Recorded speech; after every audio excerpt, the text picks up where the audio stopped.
আসসালামু আলাইকুম রহমতুল্লাহি ওবরকাতুহু। সম্মানিত দর্শক, জাতিসংঘের সাধারণ অধিবেশনে ভাষণ দেওয়ার জন্য ডক্টর মোহাম্মদ ইউনূস যে মুহূর্তে আমেরিকা গেলেন এবং সেই আমেরিকাতে যাওয়ার পর থেকে আওয়ামী লীগকে নিয়ে যত আলোচনা হচ্ছে দেশের ভিতরে এবং বাইরে, গত একটি বছরে এত আলোচনা হয়নি। ইতিপূর্বে আমরা দেখেছি যে ডক্টর মোহাম্মদ ইউনূস যেখানেই যাওয়ার চেষ্টা করেছেন সেখানে আওয়ামী লীগ একটা সিন ক্রিয়েট করার চেষ্টা করেছে, বিশেষত লন্ডনে। কিন্তু লন্ডনে যা কিছু হয়েছে সেটা ছিল খুব ক্ষণস্থায়ী। এর কারণ হলো লন্ডনে একটা সাধারণ বিক্ষোভ হবে এরকম ধারণা করা হয়েছিল, যার জন্য ডক্টর মোহাম্মদ ইউনূস যখন লন্ডনে গেলেন তখন তার যাওয়ার আগে তেমন কোনো আলোচনা নেই। এর কারণ হলো যে লন্ডনে যে ডক্টর মোহাম্মদ ইউনূসকে বাধা দিবে আওয়ামী লীগের যে সাংগঠনিক ভিত্তি সেই সম্পর্কে আমাদের তেমন কোনো ধারণা ছিল না। দ্বিতীয়ত আমরা সবাই জানি যে লন্ডনে জামাতের এবং বিএনপির একটা নির্ধারণ শক্তিমত্তা রয়েছে। তো কাজে সেই জামাত এবং বিএনপির সঙ্গে যখন ডক্টর মোহাম্মদ ইউনূসের খুব দহরম মহরম সম্পর্ক, তখন লন্ডনে আওয়ামী লীগ তেমন কিছু করবে বা সফল হবে এই জিনিসগুলো কিন্তু আমরা তখন পর্যন্ত কল্পনা করতে পারিনি। কিন্তু বাস্তবে যেটা ঘটলো তাতে করে আমরা দেখলাম যে লন্ডন মিশনে ডক্টর মোহাম্মদ ইউনূসের সঙ্গে আওয়ামী লীগ যে বিস্ময়কর বিক্ষোভ প্রদর্শন তারা করলো এবং ডক্টর মোহাম্মদ ইউনূসকে যেভাবে ভীত সন্ত্রস্ত করলো, যেভাবে বিব্রত করলো, ওভাবে কোনো রাষ্ট্রপ্রধানের জীবনে, বাংলাদেশের সরকার প্রধান বা রাষ্ট্রপ্রধানের জীবনে বিদেশের মাটিতে এতটা অস্বস্তিকর পরিস্থিতি কখনো তৈরি হয়নি।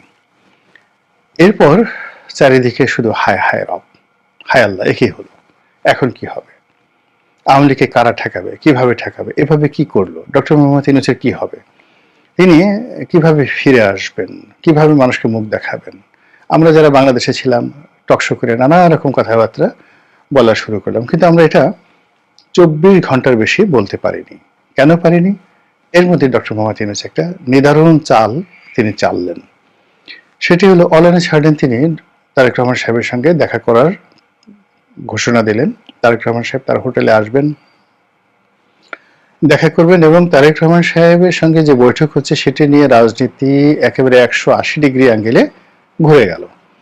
ফলে ওনাকে নিয়ে আওয়ামী লীগ যে বিক্ষোভ প্রদর্শন করেছিল লন্ডনে সেটা ধামাচাপা পড়ে গেল। লন্ডন বৈঠক নিয়ে তারেক রহমানের সাথে জামাত রাগ করলো, এনসিপি রাগ করলো, ডক্টর মোহাম্মদ ইউনূস নীরব থাকলেন। প্রেস সচিব খলিলুর রহমান সাহেব থেকে শুরু করে আমির খসরু মাহমুদ চৌধুরী সেখানে যে সম্মিলিত বক্তব্য দিলেন ওটাই টক অফ দ্য কান্ট্রিতে পরিণত হয়ে গেল। তো এরপরে বহুদিন গেল, তারপরেও লন্ডনে যে বিক্ষোভ প্রদর্শন করতে গিয়ে আওয়ামী লীগ যে শক্তিমত্তা প্রদর্শন করেছিল, যে কৌশল অবলম্বন করেছিল এবং সেখানে কৌশলের সঙ্গে সঙ্গে তাদের যে দক্ষতা এবং সিস্টেম ছিল এটা ছিল অভিনব। এই কারণে কি হলো, আমেরিকাতে যখন ডক্টর মোহাম্মদ ইউনূস যাওয়ার সিদ্ধান্ত নিলেন তখন সেখানে আওয়ামী লীগ অবশ্যই একটা সিন ক্রিয়েট করবে এবং সেই সিন ক্রিয়েটটা লন্ডনের চেয়ে অনেক অনেক বেশি হবে, এই আশায় বাঙালি বুক বাঁধলো। এই জন্য বললাম যে আমরা আমাদের দেশে দেখবেন যে অনেক সুন্দর সুন্দর গান আছে, আমি অপার হয়ে বসে আছি সর্বনাশের আশায়। আমাদের দেশে ঘর বাড়িতে আগুন লাগে, বিরাট সংখ্যক মানুষ দাঁড়িয়ে দাঁড়িয়ে তামসা দেখে। আমাদের দেশে আলুর গুদামে আগুন লাগে এবং কিছু মানুষ লবণ নিয়ে দাঁড়িয়ে থাকে যে সেই আলু পোড়া কিভাবে খাবে। তো আমাদের এই দেশের ধরুন গোকরা সাপের খেলা আমরা দেখি, পৃথিবীর কোনো দেশে এইভাবে দাঁড়িয়ে দাঁড়িয়ে হাজার হাজার মানুষ গোকরা সাপের খেলা দেখছে, এরকম অদ্ভুত দৃশ্য দেখবেন না, কোথাও দেখবেন না। তো কাজে আমরা বাঙালি ঝগড়া করতে পছন্দ করি, ঝগড়া দেখতে পছন্দ করি। আমাদের দেশের মানুষ শরীয়তে বিচার করে, শরীয়তে গান গায়, মারিফতি গান গায়, রাতের পর রাত, দিনের পর দিন, 15 দিন, 1 মাস যাবৎ শরীয়তি বয়াতি আর মারিফতি বয়াতির বিতর্ক চলে, আর গ্রামের মানুষ সমস্ত কাজকর্ম ভুলে দিনে রাতে সেই মারিফতি গান শুনে, বিচার গান। এরকম অদ্ভুত সংস্কৃতি আর কোথাও দেখবেন না। এই কারণে কি হলো, ডক্টর মোহাম্মদ ইউনূস ওখানে যাবেন, কে তাকে ডিম মারবে, কিভাবে মারবে, এগুলো নিয়ে আমাদের চিন্তার কোনো শেষ নেই। তারপরে সেই ডিম কি হবে, পচা ডিম হবে না ভালো ডিম হবে, মন্দ ডিম হবে, না কি হবে, এই সমস্ত নিয়ে নানা রকম যাকে বলা হয় অঙ্ক কষাকষি। তো এরই মধ্যে ডক্টর মোহাম্মদ ইউনূস গেলেন এবং আওয়ামী লীগ ঠিকই যথারীতি এয়ারপোর্টে প্রাথমিকভাবে তারা দুটো তাদের শক্তিমত্তা প্রদর্শন করলো। একটা হলো বাঙালি অধ্যুষিত যে এলাকা জ্যাকসন হাইটস, সেখানে তারা তাদের শক্তিমত্তা প্রদর্শন করলো, মিছিল করলো। তারপরে প্রতিপক্ষ বিএনপি যারা লোকজন ছিল, জামাতের লোক সেখানে যায়নি, তাদের সঙ্গে হম্বিতম্বি করলো, মারামারি করার চেষ্টা করলো, ধাক্কাধাক্কি করার চেষ্টা করলো এবং দৃশ্যত আওয়ামী লীগের লোকজনের সেখানে জয় হলো বলে সবাই বলার চেষ্টা করছে। এরপরে যেটা ঘটনা ঘটলো, কিছু ইউটিউবার, কিছু সামাজিক ইনফ্লুয়েন্সার তারা নিজেদেরকে মনে করতেন আমেরিকার মাটিতে যথেষ্ট শক্তিশালী। তো তারা এয়ারপোর্টে গিয়ে আগে অবস্থান নিলেন এবং ভাব দেখালেন যে আমরা একাই 100, আমরা একাই 500, আমাদের সামনে কেউ আসতে পারবে না, আমরা মহাবীর রুস্তম, আমরা যদি হায়দরি হাক দেই তাহলে আমাদের সেই ডাকের সামনে আওয়ামী লীগের যারা লোকজন রয়েছে তারা মানে দাঁড়াতে তো পারবে না, সব পালিয়ে যাবে। কিন্তু অবস্থা এমন হলো যে আওয়ামী লীগের লোকজন তারা এতটা সাহসী যে মোটা মোটা 4-5 জন লোককে যারা আশ্রে মারতে পারে, এইরকম শক্তিশালী যারা মাসলম্যান, সেই লোকদের সামনে একেবারে আওয়ামী লীগের চিকন রোগা পাতলা টাইপের একজন লোক গিয়ে ঝগড়া শুরু করলো, ধাক্কাধাক্কি শুরু করলো এবং শেষমেশ আওয়ামী লীগের লোকজনের বিজয় হলো। এটি গেল প্রথম পর্ব।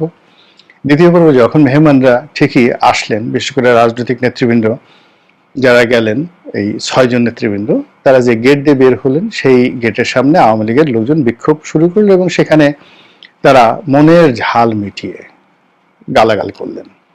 এবং আমাদের দেশে বাঙালির যে একটা সংস্কৃতি হলো, এরা গাল দিতে খুব পছন্দ করে, গাল শুনতেও পছন্দ করে। এবং এখন এই কারণে কি হলো, আমাদের এই যে সামাজিক মাধ্যমে দেখবেন যে যারা খুব অশ্লীল কথা বলতে পারে, গালাগাল দিতে পারে, আমরা তাদেরকে সবাই জাতীয় নেতা হিসেবে অভিহিত করছি। এই জন্য আওয়ামী লীগ বা বিএনপি বা এনসিপি তারা সবাই প্রতিপক্ষকে দমন করার জন্য বিশ্রী বিশ্রী ভাষায়, অদ্ভুত অদ্ভুত ভাষায় তারা গালাগাল শুরু করেছে। বুয়েটের মতো শিক্ষা প্রতিষ্ঠানে 1, 2, 3, 4 বা টিনের সেলাই কাওয়া এই শব্দগুলো বলে যে গালি দেওয়ার চেষ্টা করেছে। এখন আওয়ামী লীগ তো বসে নেই, আওয়ামী লীগের এখন ওই কথা কেউ বলেনি, কারণ আওয়ামী লীগ বলে যে তোমরা যে গালি দিবে আমরা তার চেয়ে আরো বাজে বাজে গালি জানি, এবং তারা সেই গালি আমেরিকার মাটিতে বসে দিল ইংরেজিতে এবং বাংলাতে মিলিয়ে। তো এই যে তাদের শক্তিমত্তা, যেটা আমাদের আঞ্চলিক ভাষায় বলা হয় হ্যাডম, এই শক্তিমত্তা আওয়ামী লীগ কিন্তু আমেরিকাতে একেবারে প্রথম দিনে অত্যন্ত সফলভাবে প্রদর্শন করেছে। আর এই প্রদর্শনের করার কারণে কি হচ্ছে, সরকারের হাতে ঘা লেগেছে। কেউ কেউ বলার চেষ্টা করছে যে এই কাজ যারা করেছে তারা সাবেক স্বৈরাচারের দোসর, ফ্যাসিবাদের দোসর, এবং তারা এখনো যেটা বাংলাদেশ কনসুলেট রয়েছে বা দূতাবাস অফিস রয়েছে ওয়াশিংটনে, আর নিউ ইয়র্কে রয়েছে কনসুলেট অফিস, এই অফিসে যারা কাজ করছে তারা মূলত শেখ হাসিনার এজেন্ট। তারা মির্জা ফখরুলকে, ডক্টর মোহাম্মদ ইউনূসকে, তার সঙ্গী সাথীদেরকে বিপদে ফেলার জন্য গোপনে তথ্য তারা পাচার করেছে আওয়ামী লীগের নিকট। এরকম একটা গ্রুপ দাঁড়িয়ে গেছে। অতএব পুরো আমেরিকাতে যারা চাকরি করছেন দূতাবাসে, তাদেরকে বাদ দেওয়ার জন্য জোর দাবি উঠেছে। এই গেল এক। আরেক পক্ষ বলার চেষ্টা করেছে, ঠিক আছে ভালো, তোমরা আমেরিকাতে বসে আমাদেরকে গালিগাল দিচ্ছ, তো তোমাদেরকে তো আমরা বাংলাদেশকে তাড়িয়ে দিয়েছি, কিন্তু তোমাদের আত্মীয় স্বজন তো বাংলাদেশে আছে, বাড়িঘর এখনো আছে, তোমাদের নেতাকর্মী আছে, তাদেরকে আমরা ছাড়বো না, আমরা তাদেরকে ডলা দেব, বাটাম, কি একটা শব্দ বের হয়েছে, আমরা তাদেরকে বাটাম দেব। এবং ইতিমধ্যে বাটাম দেওয়া শুরু হয়ে গেছে। বেশ কয়েকজন আমেরিকান প্রবাসী যারা আছেন, মার্কিন প্রবাসী, তাদের বাড়িতে ডিম নিয়ে এনসিপি নেতারা হাজির, তারা বাড়িতে ডিম মেরেছে, আচ্ছা মতো ডিম মেরেছে। এখন এটা বাংলাদেশে একটা নতুন সংস্কৃতি, কারো গায়ে ডিম মারা, এটা আমাদের দেশে খুবই বিরক্তিকর হতো, কিন্তু কারো বাড়িতে, সেটা ওয়ালে, জানালাতে, এইভাবে প্রকাশ্যে দিনে দুপুরে মব তৈরি করে ডিম ছোড়া বাংলাদেশে একটা নতুন সংস্কৃতি শুরু হলো এই আমেরিকার ঘটনার পর। তৃতীয় যে বিষয়টি দেখা যাচ্ছে সেটি হলো, অনেকে বলার চেষ্টা করছেন যে জামাতকে বিশ্বাস করা যায় না। এর কারণ হলো আওয়ামী লীগের যারা লোকজন আছে তারা মির্জা ফখরুল সাহেবকে মীর জাফর বললেন, আরো বাজে কথা বললেন, গালাগাল দিলেন, তাসলিম জারার মতো ভদ্রমহিলাকে গালাগাল দিলেন, আক্তার সাহেবকে ডিম মারলেন, কিন্তু জামাতের যে লোক গেছে নায়েবে আমির, তাকে কিছুই বলা হলো না, ডিমও মারা হলো না, গালাগালিও দেওয়া হলো না, একটা বাজে শব্দ করা হলো না। দ্বিতীয়ত, পরবর্তীতে যখন সাংবাদিকদের সঙ্গে জামাতের আমির, নায়েবে আমির ডক্টর তাহের, তিনি যখন বক্তব্য দিচ্ছিলেন, তাকে মনে হচ্ছিল নির্ভার এবং তিনি খুব খুশি, মুসকি মুসকি হাসি দিয়ে তিনি বলছেন যে এটা কোনো ব্যাপার নয়, এই যে যা কিছু এয়ারপোর্টে ঘটেছে আমরা এটাতে মনে কিছু করিনি। সবাই বলছে, আরে বেটা, আপনি মনে করবেন কেন? ডিম যদি আপনার গায়ে লাগতো, গালে লাগতো, আপনার মোষে লাগতো, ডিম যদি হলুদ হয়ে থাকতেন আপনি, তখন বুঝতেন যন্ত্রণা কি। বেচারা আক্তার যত বড় কথাই বলুন না কেন, তার সারা পিঠ ডিমে সয়লাভ হয়ে গেছে। যদি সেটা সত্যি পচা ডিম হয়ে থাকে, সেটার গন্ধ তাকে কতক্ষণ পর্যন্ত পোহাতে হয়েছে, তারপরে শেষে সেই জামা কাপড় খুলে তাকে নতুন জামা কাপড় পরতে হয়েছে, এই জন্য তাকে বাথরুমে যেতে হয়েছে এয়ারপোর্টের কাছাকাছি কোনো একটা জায়গাতে।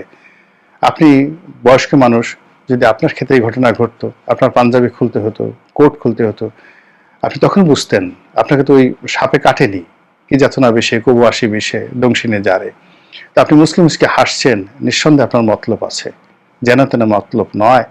আপনি তলে তলে আওয়ামী লীগের সঙ্গে কি করেছেন এই কথা আগে বলেন। এখানে দূতাবাস কর্মকর্তারা আওয়ামী লীগের লোকজনকে অনেক কিছু জানিয়ে দিয়েছে, আর তারা আবার আপনাকে জানিয়ে দিয়েছে, আপনি আবার সেইগুলো, যারা আপনার সফর সঙ্গীদের অবস্থান, কোন গেট দিয়ে বের হবেন, কি হবেন, এইগুলো আবার আওয়ামী লীগের লোকদেরকে জানিয়ে দিয়েছেন, এবং এখানে সবাই মিলেমিশে এই কাজগুলো করা হয়েছে। এই কাজগুলো নিয়ে কথা হচ্ছে, সমালোচনা হচ্ছে, বিশেষ করে বিএনপির যারা লোকজন আছে তারা তো এমনি জামাতের ব্যাপারে দীর্ঘদিন ধরে তারা বিক্ষুব্ধ, তারপরে আবার এই ঘটনার পরে তারা এই নতুন তথ্য বের করেছে যে আওয়ামী লীগের সঙ্গে জামাতের একটা সখ্যতা তৈরি হয়ে গেছে।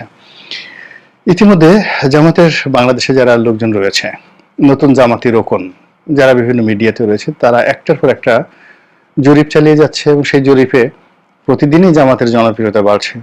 কেউ বলছে 33% লোক জামাতকে ভোট দিতে চায়, কেউ বলছে 35% লোক জামাতে ভোট দিতে চায়, কেউ জামাতের যারা লোকজন তাদের আত্মবিশ্বাস এমন পর্যায়ে পৌঁছে গেছে, তারা বলার চেষ্টা করছে যে আগামীতে জামাত ক্ষমতায় আসবে আর বিরোধী দল হিসেবে বিএনপি থাকবে। তো এই জিনিসগুলো যে তারা বলছে, নর্মালি তো জামাতেরই কথা বলার কথা নয়। সকলে তাদের ভোটের পার্সেন্টেজ অতীতের যদি আমরা হিসাব করি, পিআর পদ্ধতিতে যদি তাদের ভোট হয়, তাহলে সর্বোচ্চ 5 থেকে 6 ভাগ ভোট তারা পাবে, নট মোর দ্যান দ্যাট।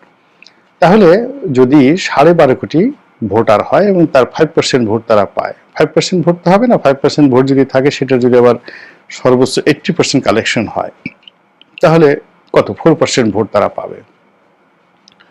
তো সেই 4% vote all on a sudden 30% যদি হয়ে যায়, তাহলে সবাই বলার চেষ্টা করছে যে আওয়ামী লীগের ভোট এখানে যুক্ত হয়েছে, এবং আওয়ামী লীগের লোক জামাতের বুদ্ধিতে এই পরামর্শ করে তারা এই জরিপে অংশগ্রহণ করছে, এবং জামাতকে ফুলিয়ে ফাঁপিয়ে বড় করা হচ্ছে যেন বিএনপি ভয় পায়। তো এই যে ডক্টর মোহাম্মদ ইউনূসের যে আমেরিকা সফর, এই সফরকে কেন্দ্র করে একটার পর একটা নাটক ঘটছে, রাজনীতিতে একটার পর একটা সাসপেন্স তৈরি হচ্ছে, এবং কথার পিঠে কথা, আলোচনার পিঠে আলোচনা, চক্রান্তের পিছনে চক্রান্ত, এবং সব মিলিয়ে যে ডামাডোল বেজে উঠছে, এই রাজনীতির ডামাডোল কবে কিভাবে থামবে একমাত্র আল্লাহ রাব্বুল আলামিন জানেন। আল্লাহ আমাদের সবাইকে ভালো রাখুন, হেফাজত করুন, দয়া করুন।